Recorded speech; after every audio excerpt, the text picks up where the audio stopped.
Hello everyone. काल माझ्याकडे एक पेशंट आले विथ सिव्हिअर ॲबडॉमिनल पेन. रात्री 11 वाजता ते सिव्हिअर ॲबडॉमिनल पेन म्हणून आले. तर अशा वेळी काय आपण म्हणजे डायग्नोसिस, डिफरन्शियल डायग्नोसिस काय असू शकतं?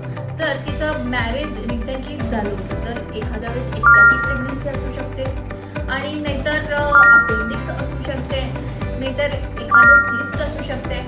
तर अशा वेळी आपण काय करायला पाहिजे? तर डायग्नोसिस कसं करणार आपण? तर एक्टॉपिक आहे की नाही, तर यूपीटी करून, युरिन प्रेग्नन्सी टेस्ट करून आपण रूल आउट करू शकतो.